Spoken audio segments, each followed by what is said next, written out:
Komiði sæl, Síldarminjasafnið á Siglufirði eitt stærsta safn landsins og margverðlaunað. Anita Ellefsen safnstjóri, vertu velkomin. Anita, þetta margar byggingar, ertu búin að telja safngripina, vita hversu margir þeir eru? Ekki nákvæmlega, en þeir hlaupa á þúsundum og það fer náttúrulega svolítið eftir kannski hvernig við teljum því að við höfum ótrúlega mikið af smágripum, að við til dæmis bara horfum á verksmiðju sýningun okkar í Gránu. Það lager með varahlutum, það eru boltar og rær og skrúur og alls kyns gripir. Þannig að við eigum að lágmarki 10.000 gripi, en þeir geta verið jafnvel tífalt fleiri ef við teljum hvert smáatriði. En húsakosturinn, hann fer ört stækkandi? Já, svona, hann hefur gert það í gegnum tíðina. Við erum kannski ekki formlega að safna okkur húsum, en hann telur samt 10 hús. En safnið, þetta Síldarminjasafnið, þarna síldarsaga Íslendinga varðveitt. Já, varðveitt og henni miðlað og við reynum að gera það svona í víðu samhengi. Síldin hún hvarf svona á 7. áratugnum, 1965 eða 6 eða eitthvað svoleiðis eða ekki? 68 svona formlega síðasta síldarsumarið á Siglufirði. En þessi síldarbæir eins og Siglufjörður að eftir stóðu þessi mannvirki, grotnuðu niður á margan hátt. Þetta var bara heppni, ef það ekki að jarðýtur voru ekki bara settar yfir þetta allt saman. Jú, í rauninni, en það var þannig náttúrulega með margt, með mörg hús, það ótrúlega margt horfið frá þessum árum. Róaldsbrakkin til dæmis, það ekki margar söltunarstöðvar eftir, það ekki víða að finna vistarveru síldarstúlna á Siglufirði. Þannig að það í rauninni algjör heppni að hann standi ennþá að hafi verið endurbyggður. En svo nú grínast með það að slökkvilið á Siglufirði hefði verið ansi vel þjálfað á árunum þarna eftir hrun síldarinnar og svona fram til 1990, því að hús voru brennd og þá fékk slökkvilið að æfa sig. Það var ekki tilgangur fyrir húsin enn á þeim tíma, en það eru mörg hús sem við sjáum eftir í dag. Og svo náttúrulega bátarnir á brennuna á gamlárskvöld? Já, bátar á áramótabrennur og hlutum náttúrulega bara hent líka. Hversu margar söltunarstöðvar voru á Siglufirði þegar mest var? Okkur telst til að mest hafi þær verið 23 samtímis. En ef við teljum allar söltunarstöðvar á þessum 7 áratugum, þá eru það yfir 100, líklega 120 söltunarstöðvar sem voru starfræktar á Siglufirði. Þetta safnið allt saman þegar farið var af stað með þetta var ákveðin frumkvöðla starfsemi væntanlega. Hvað sögðu íbúarnir, var þetta ekki hálfgerð vitleysa? Jú, eflaust hafa margir verið á þeirri skoðun. Og þetta var að vissu leyti kannski svolítið löng fæðing. Strax árið 1957 eða 8 ef ég man rétt, þá var farið að tala það í bæjarstjórn, að huga að sögu staðarins og að fara að safna gripum og öðru slíku til byggðasafns. Og svo árið 1977, þá var fenginn þjóðfræðingur sem hét Frosti Jóhannsson til þess að skipuleggja þetta starf. En svo eftir að hans störfum lokið þá gerist í raun ekkert fyrir en að sjálfboðaliðar sem að stofnuðu félag áhugamanna minjasafna árið 1989, taka málin í sínar hendur. Og það í rauninni bara fyrir þeirra tilstilli og þeirra velvilja gagnvart staðnum og sögunni að safnið eins og það í dag. Það stundum sagt að hugtaki strandmenning sé ekki til í orðabókum, en Síldarminjasafnið og mörg önnur uppbygging á Siglufirði, þetta strandmenning. Já. Við getum kannski sagt að mannlífið almennt á Siglufirði sé að hluta til strandmenning. Við höfum alltaf verið mjög háð sjónum, háð því sem að við fáum úr sjónum og vinnum úr sjónum og byggt svolítið okkar lifibrauð á því á nálæðinu við hafið. Hvað þýddi síldin fyrir íslenskt þjóðarbú og efnahagslíf þegar best var? Hún var auðvitað rosalega dýrmætt. Á bestu árunum voru síldarafurðir, þá námu þær 44% af útflutningstekjum þjóðarinnar, hvorki meira en minna. Siglufjörður núna, bara íbúafjöldinn, hann náttúrulega fór upp úr öllu valdi? Já, hann fór nú mest í rúmlega 3100. En á þeim tíma þótti það auðvitað mjög mikið, þá voru Íslendingar ekki eins margir og þeir eru í dag. Þá var Siglufjörður 50 stærsti kaupstaður landsins. En svo hefur svona aðeins farið hnignandi eftir hvarf síldarinnar, en ég held við stöndum í 1200–1300 manns í dag.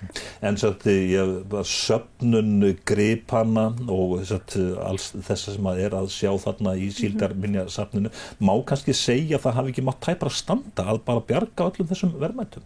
Já, það má alveg segja það. Því að sem dæmi hægt að nefna það að þegar að bátahúsið kom til og þegar var farið að skipuleggja byggingu þess, þá var farið að leita að bátum sem að hentuðu sýningunni og það reyndist þrautinni þyngra að finna báta sem bæði hentuðu sýningunni og voru ekki orðnir í það slæmu ásigkomulagi að þeim í raun var ekki bjargandi. Þannig að það var ekki þannig að við getum gengið á milli og valið úr úrvali báta. En safngripirnir, þetta stórir og miklir safngripir sumir hverjir, þarna bátahúsið eins og þú nefnir og þið eru með heila bræðsluverksmiðju og svo framvegis. Já.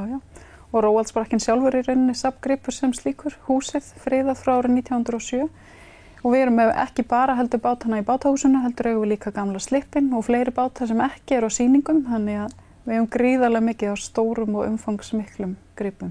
En svona ykkar framtíðarsýn og framtíðar áform, hversu langt eru þið komin í að byggja upp safnið og sjá þetta í svona þeirri mynd sem þið vilja hafa það?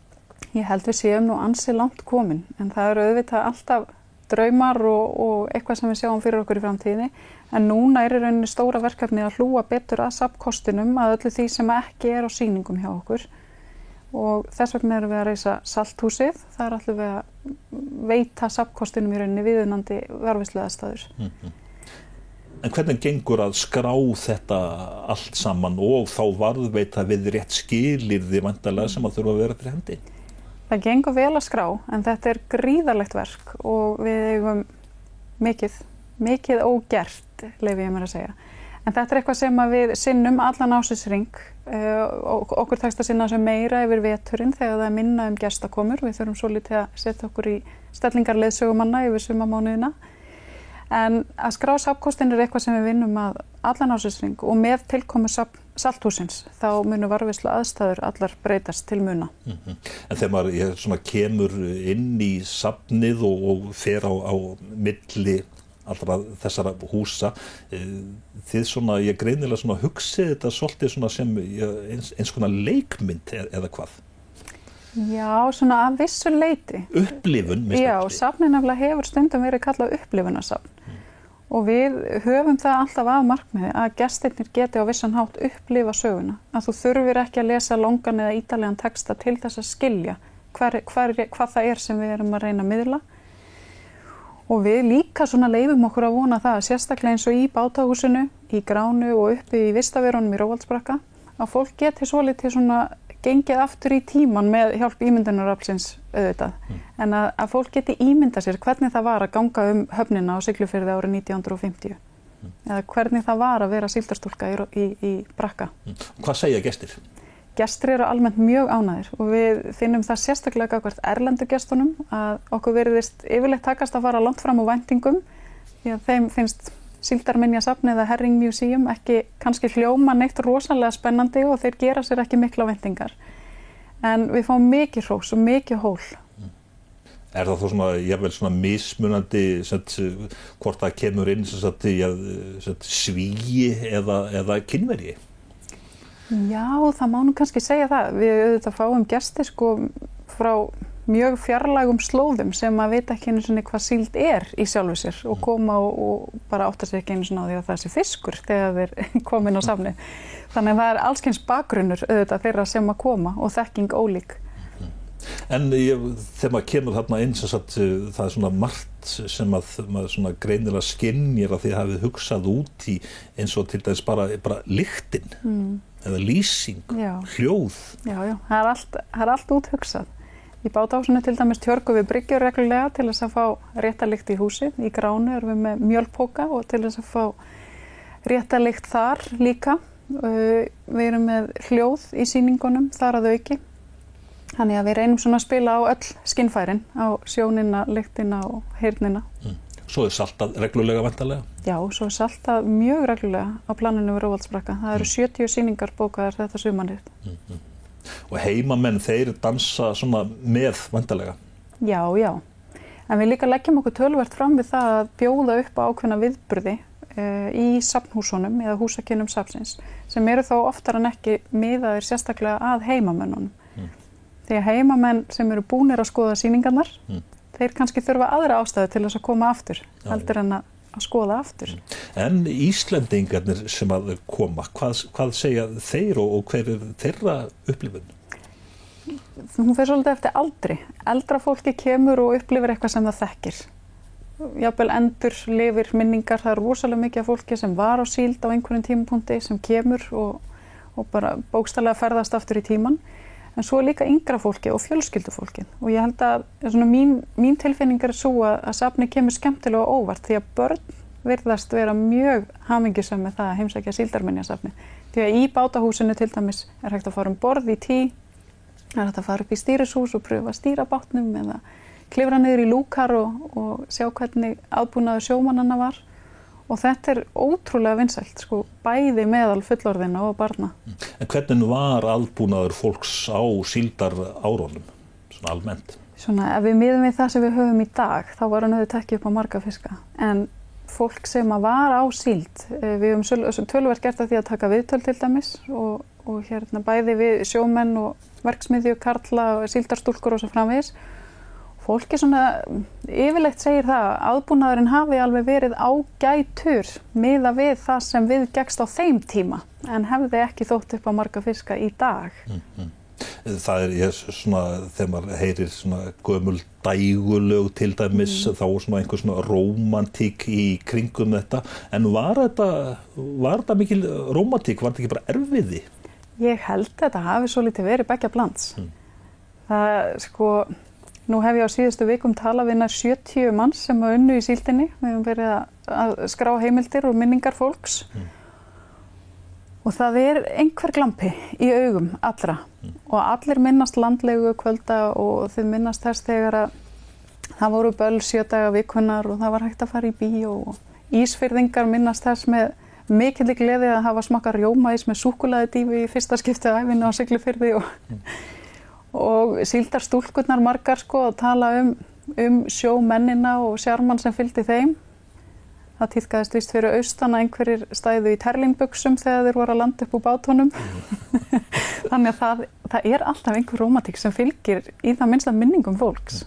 Þeir sem fóru til Siglufjarðar og voru að vinna í síldin, þetta var fyrst og fremst mikil vinna. Já, þetta var rosaleg vinna. Fólk vann sólarhringunum saman. En voru þetta uppgrip? Já, þetta voru uppgrip á góðum sumrum en það var náttúrulega ekki hægt að treysta á það fyrirfram. Fólk gat höfðu þetta lent í lélegu síldarsumri eða hreinlega bara í aflabresti. Og þá voru engin uppgrip. Fólk gat farið snautt heim og það kom í sumarbyrjun. Og jafnvel dæmi að fólk hafi komið og beðið vikum saman og aldrei komið síld og fólk fór heim án þess að pröfa að salta síld. Og þá var náttúrulega engin trygging og svo framvegis.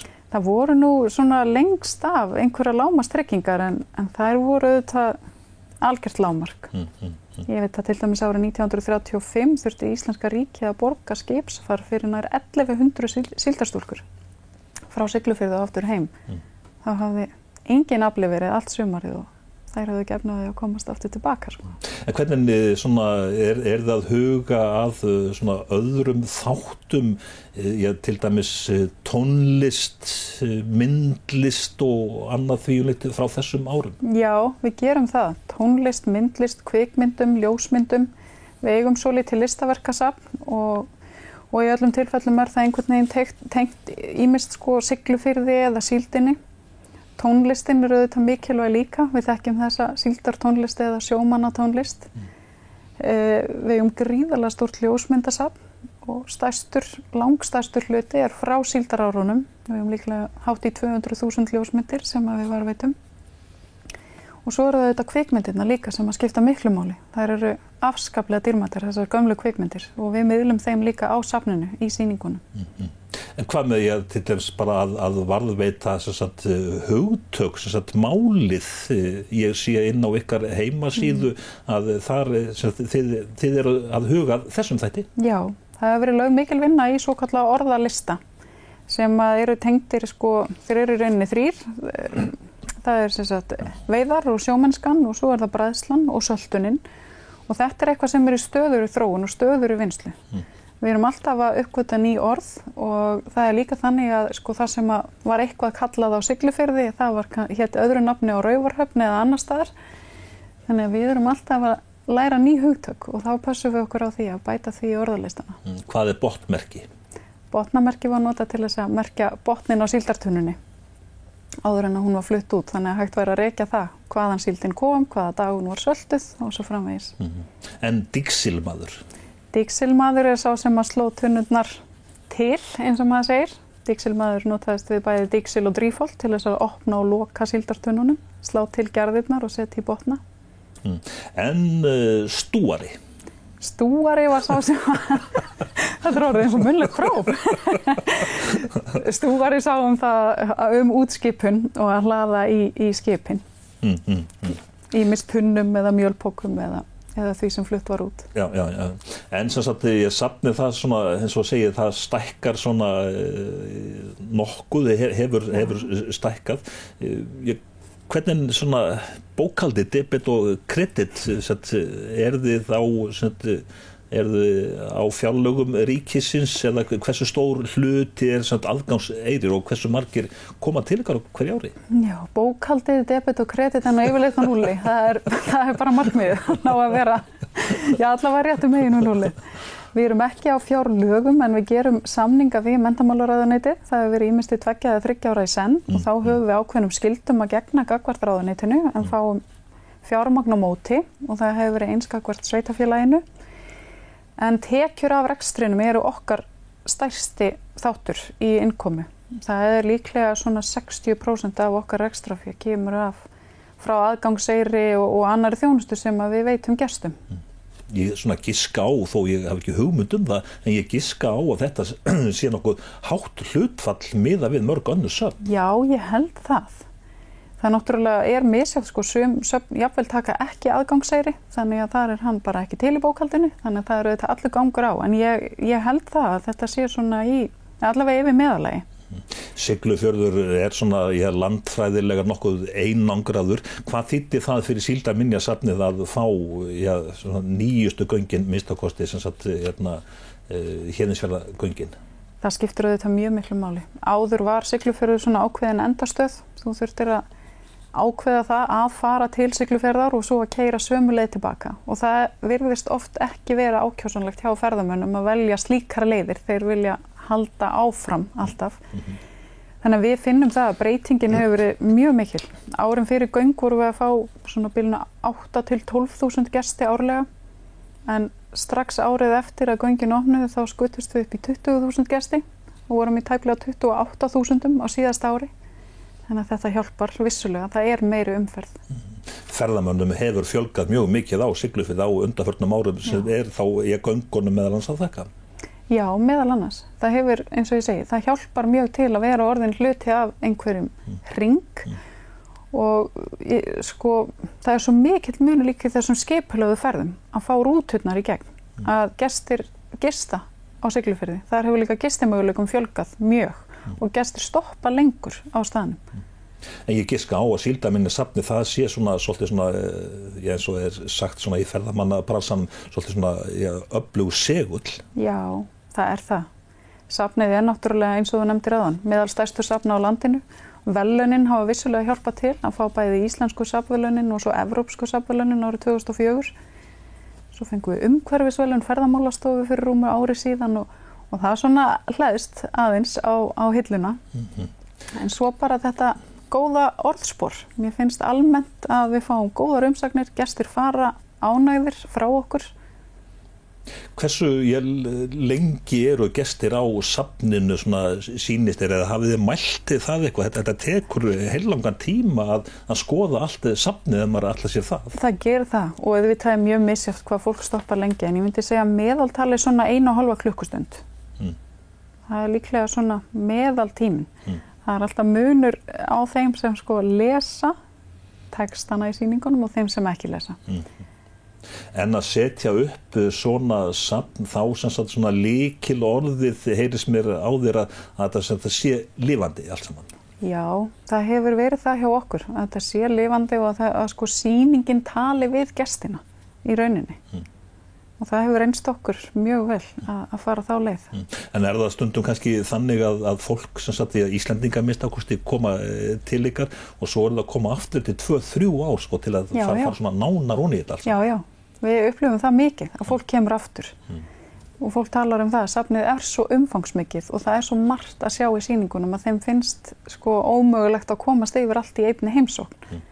En svo er líka það skemmtilegast að þegar barnafjölskyldurnar koma aftur af því að börnin gera kröfu ef maður koma aftur á Síldarminjasafnið. En hvað með til dæmis eins og ljósmyndasafni, þetta risastóra ljósmyndasafni sem þú myndist á, er ekki töluvert það að fólk er að koma og leita sjálfu sér eða pappa, mömmu eða af og ömmu? Jú, það er allur gangur á því. Það er mikið leitað til okkar. Ég leyfi mér alveg að fullera það eru nokkrar beiðnir í hverri viku að það er verið að leita ljósmyndum. En hvað með skemmtiferðaskipin? Þeim fjölgar á Siglufirði og þeir náttúrulega njótið góðs af því væntanlega. Já, við gerum það. Þeim hefur fjölgað mjög síðastliðin ár. Við erum í rauninni á svona, 5-7 árum skotist úr því að vera með svona 1-2 skip á sumri, það vera með 40 og það skiptir auðvitað safnið og aðra á staðnum miklu máli að fá aukinn fjölda ferðamanna og gesta á staðinn. En allur þessi fjöldi, hann náttúrulega er langmestur svona kúurinn af þessu öllu saman eru júní, júlí, ágúst eða hvað? Já, júní, júlí, ágúst eru svona stærstu mánuðirnir þó að maí og september séu auðvitað farnir að skipta miklu máli líka.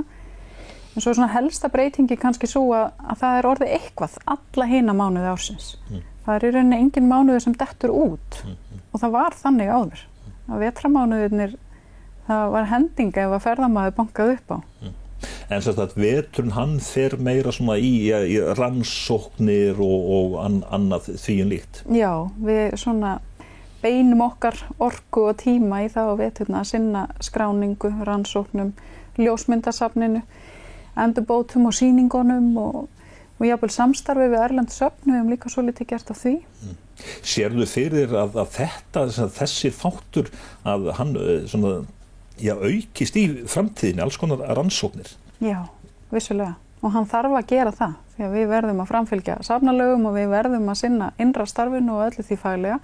En það er líka bara svo mikilvægt að geta gert það því að það eru alls kyns upplýsingar sem að okkur tekst að grafa upp og fá fram sem að við svo getum miðlað áfram. En erlendu söfn eru í samstarfi við ykkur. Hvers konar upplýsingar eru það sem að þessi erlendu söfn vilja fá? Það hefur verið misjafnt. Við til dæmis vorum í 1 ár í samstarfi við sjóminjasafni í Gdansk og þá sneri það að varðveislu sjóminja. Þar eru þeir okkur langt fremri í öllu faglegu því tengdu. Þar innan hús eru þeir bara með þrívíddarskanna og stóra frystiklefa og röntgengræjur og allt mögulegt. En svo til dæmis höfum við líka núna síðastliðið ár verið að vinna með byggðasafni í Gamvík í Norður-Noregi og þá erum við svolítið að horfa á tengingu staðana. Hvernig Norðmenn í rauninni áttu upphafið á Siglufirði og kenndu okkur Íslendingum þar sem við þurftum að læra í veiðum og vinnslu. Og svo hvernig Íslendingarnir eru núna í Norður-Noregi að taka svo litið yfir smábátaútgerðina og fleyta henni áfram. Betur en Norðmönnum hefur tekist að gera.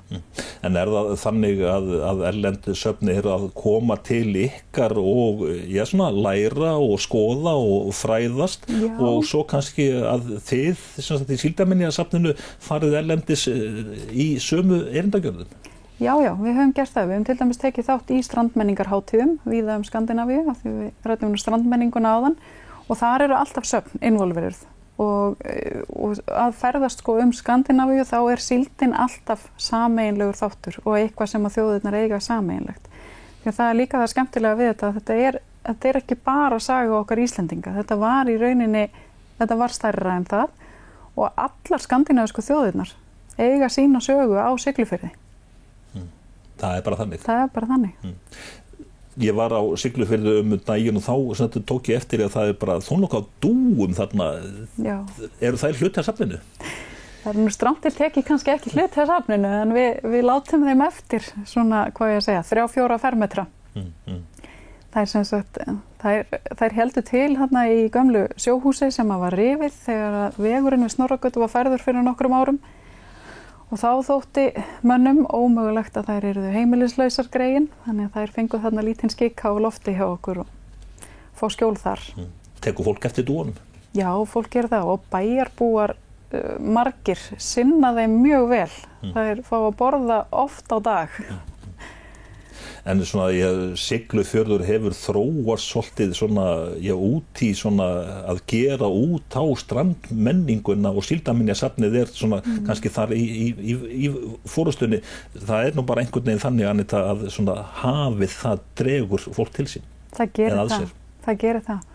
Og kannski gaman líka að segja frá því að fyrir síðustu jól þá gáum út ljósmyndabók, þar sem að við svona tókum rauða þráðinn í sögu staðarins frá því fyrir aldamótin 1900 og til dagsins í dag. Og rauði þráðurinn bara höfnin og hafið. Höfnin hjarta bæjarins á Siglufirði og hefur alltaf verið. Þegar þú horfir til framtíða, hvernig viltu sjá safnið þróast? Þú segir að það verði svona bráðum settur punkturinn á minnstakosti að byggja. Já, það náttúrulega ekki endalaust hægt að byggja og sanga sér húsum, en það nú samt mín kenning að safn kannski aldrei tilbúið í orðsins fyllstu merkingu. Það þarf alltaf að endur hugsa sýningar, bæta einhverju við, breyta, gera betur. Þannig að það þarf alltaf að gera betur en áður og gera sitt besta. En að sama skapi sé ég fyrir mér að við getum sinnt rannsóknum meira og náðu lengra í skráningu og safnkosti og viðunandi varðveislu á öllu því sem við varðveitum. Það verður mikið og stórt verkefni að taka salthúsi í notkun, en það verður á sama tíma mjög spennandi. Þannig að það nóg framundan? Það nóg framundan. Við klárum aldrei verkefnalistan, það bara þannig. Og safnið aldrei tilbúið? Nei, svona tilbúið og ekki. Það aldrei endanlegt, við skulum segja það. Anita Ellefsen, safnstjóri Síldarminjasafnsins á Siglufirði. Þakka þér og gangi ykkur vel í framtíðinni. Kærar þakkir.